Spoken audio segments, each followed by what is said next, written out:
Salut les amis, Chels TV, j'espère que vous allez bien.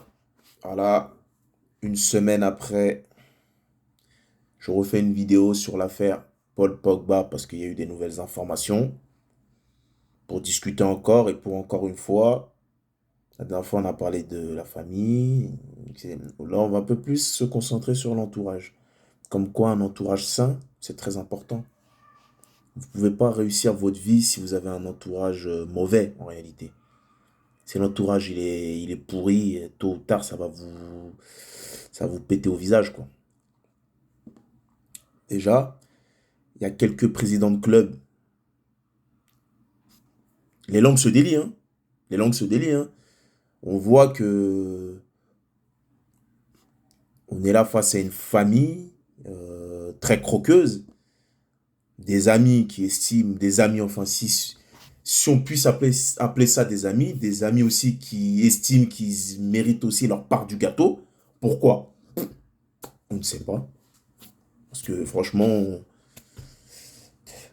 protection, 13 millions pour une protection, 13 millions par an, parce qu'on t'a protégé de quoi? On ne sait pas. Mais bon, on va détailler ça. On va détailler ça. Déjà, commencer déjà par son... Quand il était au centre de formation du Havre, le président Jean-Pierre Louvel, hein, qui prend la parole et qui dit qu'à l'époque, il avait reçu Paul dans ses bureaux, qui parle avec lui, et que le jeune Paul se sentait très bien chez lui. Mais qu'il avait senti, déjà à l'époque, qu'il était entouré déjà d'une famille, déjà la famille déjà avait déjà établi les bases. Les bases, c'était l'argent. Il a, en gros, ah là, il le dit lui-même, hein. Il le dit lui-même, hein. Lorsque j'ai reçu Paul à ce moment-là devant moi, il traduit des choses, il était plutôt bien. Il se sentait bien avec ses amis. Sur le plan scolaire aussi, c'était bien. Mais malheureusement, il est parti parce que je pense que toute la famille, tout l'entourage n'était pas propice à le conserver. À le conserver, c'est-à-dire à le conserver dans un bon mood, dans une bonne atmosphère, dans un bon développement sain, pas à pas, on monte pas à pas. Parce que Paul Pogba, il est monté par quoi, faut être honnête. Ce mec-là, il a un talent immense. Personne ne peut dire le contraire. Il a un talent. Il a un talent, voilà, c'est comme ça, c'est la vie. Il y en a qui ont la fibre, il y en a qui l'ont pas. C'est comme ça. C'est la vie, c'est chacun sa chance, chacun ses trucs, quoi. Mais voilà, le président va aussi nous parler aussi d'une trahison de la famille. Ils avaient passé des accords pour que le petit reste 2, 3 ans, il me semble, au sein du Havre. Mais la famille va céder aux sirènes de Manchester à l'époque. Toujours la famille. Et encore la famille. Donc, monsieur Jean-Pierre Louvel, le président du Havre. Voilà. Déjà, rien que déjà là, tu peux éteindre la vidéo, tout est dit déjà à l'époque. On voyait déjà le contour. Entouré de plusieurs. Le président dit qu'à l'époque, déjà, il était entouré de plusieurs interlocuteurs, de plusieurs personnes qui pouvaient discuter, de plusieurs personnes déjà. Il voyait déjà à l'époque plusieurs mecs, plusieurs personnes qui voulaient déjà croquer déjà à l'époque. Ensuite, on continue. On passe à cette affaire, franchement. Pour moi, la plus choquante, c'est celle-là. Le président, Jean-Marc Ettori, le président de Tours. À l'époque, le président de Tours, il est clair. Je vais vous lire. Il le dit. À l'époque, un certain agent, monsieur Gaël Mahé, se rapproche de Tours, vient de descendre en national à l'époque. Tours à l'époque n'est pas beaucoup d'argent. Et il est approché par l'agent Gaël Mahé pour prendre Mathias Pogba. Et il le dit, il va être clair avec eux. Nous n'avions pas besoin de Mathias Pogba au vu de ses piètres résultats antérieurs. La réponse fut immédiate, c'était non. Mais l'entourage du champion du monde 2018 insiste. Selon Jean-Marc Ettori, M. Gaël Mahé, qui s'est présenté comme l'agent de Paul Pogba, me dit « Paul Pogba aimerait bien que vous preniez son frère. Je lui dis que nous n'avons pas les moyens de prendre quelqu'un qui n'est pas au bon niveau. Ce n'est pas grave. Paul Pogba paiera l'équivalent de son salaire, de ses charges et de tout ce qu'il coûtera. Le dirigeant acceptera finalement de signer une convention avec l'association de Paul Pogba, mais il va déchanter et il assure que les engagements n'ont jamais été tenus et que la famille Pogba ne paiera jamais l'argent dû au club de Tours. Donc, il me semble, le club de Tours s'est assis sur 80 000 euros. Bon, en même temps, le Jean-Marc Ettori, le joueur t'en veut pas. La famille te dit, prends-le, t'inquiète, nous, on va payer. Tu sais qu'en France, les lois du travail, le salaire d'un joueur, c'est l'employeur. Le salarié effectue une tâche et l'employeur lui verse son salaire, une rémunération. C'est très encadré en France. Donc voilà. Tours s'est fait berner, mais voilà. Voilà l'entourage d'un... Et il est honnête. Jean-Marc Ettori, au moins, le président de Tours, il est honnête parce qu'il le dit, regardez. Il le dit, le dirigeant n'a toutefois pas voulu, n'a pas voulu charger Paul Pogba, mais a pointé du doigt certains autres membres de son clan. Il dit, je n'ai jamais eu affaire de ma vie à Paul Pogba. Le problème de Paul Pogba, c'est son entourage, sa mère, ses frères, ses agents. Je me demande même aujourd'hui, maintenant, quand je vous lis tout ça, comment ce même Paul Pogba a fait pour avoir une telle carrière, en fait. Parce que tout était réuni pour que le mec, en fait, se casse la gueule, en fait. Comme quoi, quand on dit souvent dans la vie, c'est Dieu qui veut, c'est Dieu qui donne. Voilà, c'est comme en vous. Et je pense que plus on va avancer dans tout ça, là, et plus on aura des révélations de choses, des gens, des agents et ou autres gens qui vont sortir et qui vous diront, bah là, en fait, le Paul, en fait, il a un entourage, moi, là, de ce que je dis, il a un entourage très malsain. Il a un entourage très, très malsain. Parce que ça, c'est malsain, tout ça, en fait. Des gens qui sont là, des gens qui sont omniprésents, qui veulent croquer. Et les derniers éléments de l'enquête qui dit que, en fait, même il dit que son frère a cédé aux racketteurs. En fait, que ce seraient les racketteurs qui mettent la pression sur son frère pour que son frère lui réclame de l'argent. Il y avait un autre article aussi qui disait que quand Paul a signé à la Juve, tous les joueurs, quand ils signent, ils touchent une prime. Mathias lui a envoyé un message pour lui dire, bon, maintenant que tu as touché à la prime, on peut voir tu peux voir à payer, à payer qui? Et voilà. Et là, on en vient aux amis. Les amis, dans toute sa jeunesse où Paul a joué dans sa jeunesse. Moi, j'aimerais bien savoir, dans tous ces amis-là qui parlent de protection, déjà protégé de quoi? Paul, c'était pas un voyou. Donc, protégé de quoi? Ça, c'est le premier point. Deuxième point, ceux qui se disent son ami. Moi, je pose la question. Combien de fois vous êtes allé le voir jouer? Parce qu'on ne peut pas se dire ami si vous n'êtes jamais déplacé pour voir quelqu'un jouer, ça veut dire que vous l'avez jamais soutenu. Combien de fois vous êtes allé le voir jouer quand il était jeune, c'est-à-dire à l'époque, quand sa famille n'avait rien du tout, n'avait pas un euro, n'avait rien. Combien de gens se sont déplacés pour aller voir le petit Paul jouer? C'est la question que je me pose. Mais aujourd'hui, avec les révélations, on dit que apparemment la fortune de Paul Pogba aussi est estimée entre 90 et 120 millions. Ça dépend des sites, des magazines. Mais en tout cas, j'ai entendu parler de 90 et de 120 millions. Donc, à mon avis, sa fortune, oui, c'est entre 90 millions et 120 millions.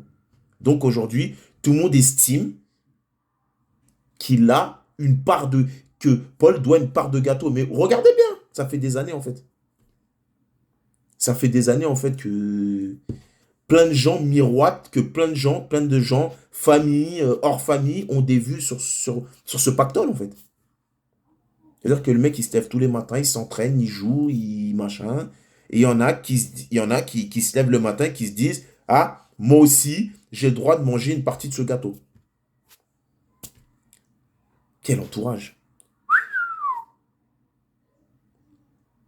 Et de ça, avec un grand frère qui, je ne sais pas ce qu'il en est encore une fois aujourd'hui. Et là, un grand frère qui est là, qui martèle, qui martèle, qui martèle. Et l'histoire du marabout, machin, mais même il va voir un marabout. Déjà, au début, on disait, enfin, il disait que Paul était jaloux d'Mbappé et qu'il avait marabouté Mbappé apparemment. Aujourd'hui, on a l'air de s'éloigner de ça. Aujourd'hui, les gens, marabout, marabout, mais qu'est-ce qu'on s'en fout qu'il ait été voir un marabout ou pas, mais qu'est-ce qu'on s'en fout? Même l'équipe de France, j'entends ici et là, ouais, peut-être qu'il ira pas en équipe de France, mais justement, c'est-à-dire que si vous êtes en train de céder à tout ça, parce que un frère jaloux ou sous la menace, ou il est jaloux, ou il est sous la menace, mais on sait pas trop, mais enfin, un frère jaloux qui vient dire des trucs, et le mec, il saute de l'équipe de France. En fait, c'est trop facile de faire sauter quelqu'un de l'équipe de France. N'importe quel couillon, même moi, je peux sortir une vidéo, là, tout de suite, ouais, je peux dire, ouais, Mbappé, il m'a envoyé deux gars pour me frapper, parce que il- on a fait un petit five, là, et je lui ai mis un petit pont, je lui ai montré qu'il était mon petit, et il m'a envoyé deux gars, ces mecs-là, ils m'ont savate. Ben, en fait, sortez-le de l'équipe de France parce que regardez, c'est-à-dire que dès qu'un mec est meilleur que lui, il envoie des gens pour tabasser. C'est trop facile en fait. N'importe qui se pose sur un TikTok, sur une vidéo, balance un truc et le joueur il saute. Mais non, c'est pas comme ça. C'est pas comme ça. Il nous faut un Paul Pogba au top. Si Paul Pogba il est au top, jusqu'à preuve du contraire, il faut le prendre. Moi, ces histoires d'allégations, Même aujourd'hui, le Paul, en fait, il me fait de la peine. Parce que même moi, j'ai envie de vous dire, quoi que le Mathias ou les ravisseurs ou peu importe qui va révéler, qu'est-ce qu'on s'en fout? Mais qu'est-ce qu'on s'en fout? Qu'est-ce qu'ils vont nous révéler? Que Pogba, il a volé une mobilette quand il était jeune. Qu'est-ce qu'on s'en fout? Ouais, il fréquente un marabout. Qu'est-ce qu'on s'en fout? Ouais, il a même pas donné d'argent à un tel, un tel. Qu'est-ce qu'on s'en fout? Moi, je me pose la question, qu'est-ce que vous avez... Et aujourd'hui, on nous promet, on va bientôt révéler, on va bientôt révéler. Mais révélez en fait, mais même ce que vous allez révéler, qu'est-ce qu'on s'en foutra? Moi, c'est comme j'avais dit dans ma vidéo précédente, à part si vous nous révélez un viol sur femme, un détournement de mineur, quelque chose de bizarre, un truc de... Vraiment, pour l'éteindre, en fait, le Paul, il faudrait que ce soit un truc du genre comme ça. Vous allez nous sortir, ouais, qui- ouais, il a trompé sa femme. Qu'est-ce qu'on s'en fout? Ça ne nous regarde pas. D'un point de vue moral, c'est pas bien, mais ça ne nous regarde pas, nous.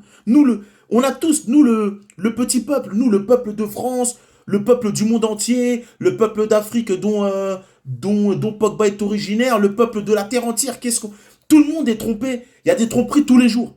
Est-ce qu'on en fait une affaire internationale? Ça, admettons, et encore, attention, c'est moi c'est une hypothèse, hein. Il a trompé sa femme. Qu'est-ce que ça a à voir avec nous? Ah, il a pas entretenu un pote. Qu'est-ce que ça a à voir avec nous?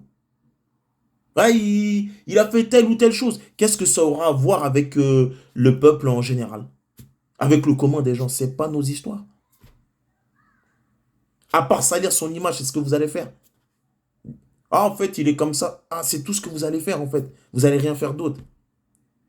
Parce que là, aujourd'hui, on sait que vous êtes tous des gens qui veulent manger son argent parce que vous estimez que vous méritez une part de ce gâteau-là. Parce que le gâteau est énorme. Alors vous voulez. Les amis, l'entourage c'est très dangereux. Même l'entourage, ouais, on l'a protégé de quoi? C'est juste, vous voyez un moyen de vous faire de l'argent facilement. Et pas qu'un peu. Et en plus, aujourd'hui, on sait, c'est prouvé, Pogba l'a dit lui-même, il a déjà versé au racketteur 100 000 euros. 100 000 euros, c'est du pognon. Après, je sais pas combien ils sont. Mais 13 millions, ce qui correspond à 1 million d'euros par an de protection. Oui, mais protéger, mais de quoi? Voilà. C'est parce que tout le monde veut une part du gâteau, en fait. Tout le monde veut bouffer sur ce garçon-là, là. Tout le monde veut manger sur lui. Tout le monde estime qu'il a le droit de manger sur lui. Voilà. C'est l'histoire d'un surdoué qui a réussi par son talent et aujourd'hui, tout le monde estime que il a quelque chose, que Pogba doit quelque chose, en fait. C'est triste. Et il est là face à un frère qui en rajoute tous les jours, qui dit qu'il va faire des révélations. Moi, j'aimerais envoyer un message à tout le monde. Quoi qu'il puisse révéler, en fait, faut qu'on en ait tous rien à faire, en fait. Faut qu'on en ait tous rien à faire. Parce que c'est pas des choses qui se font. Parce que ça va pas s'arrêter là. Il y aura toujours derrière. Parce que là, il y aura Paul, mais maintenant, il y aura d'autres joueurs qui vont venir derrière et ce sera la même chose. On fait tous des erreurs. Quoi qu'ils aient à nous révéler, tromperie, machin, machin, si c'est pas un viol, un truc de ouf, un viol, si c'est pas ça, moi je vois que ça qui puisse nous amener à tourner le dos à ce joueur. Bah après, à partir de là, un frère qui a une carrière modeste, même mon équipe nationale de Guinée, il n'avait même pas sa place. Avec tout le respect que j'ai pour l'équipe nationale de Guinée, mais même en Guinée, les amis, il n'avait pas sa place. Il a dû faire 3, 4, 5 matchs ou je sais pas quoi. Même en équipe de Guinée, ils ont pas de référence. Voilà, faut être honnête. Voilà, c'est l'entourage. Aujourd'hui, quand il y a de la réussite, les gens, ils s'en foutront de vous, les amis. Tout le monde s'en fout de vous à l'heure actuelle où je parle. La majorité des gens qui vont regarder cette vidéo, les gens, ils n'en ont rien à faire de vous.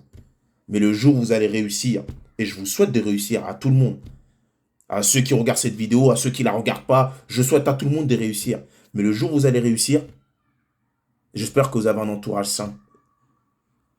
Et j'espère que vous avez pas ce genre de pote qui va venir un jour, qui va venir vous dire, eh gros, là aujourd'hui tu pèses des millions, donc en gros, envoie ma part ici. Alors que le mec, quand tu prenais tes risques pour ouvrir ton entreprise, ou quand tu jouais au foot, ou quand tu n'étais même pas sûr de percer, tu étais là pour parler, tu étais là à te dévorer, à travailler dur pour avoir tout ce que tu as aujourd'hui, il ou elle ne t'a jamais soutenu. Mais il ou elle aujourd'hui vient dire que tu dois que lui veut manger. Parce que tu lui dois. Parce qu'il t'a protégé. De quoi on ne sait pas. Quelle vie compliquée on a. L'entourage. Merci à vous. C'était Chess TV.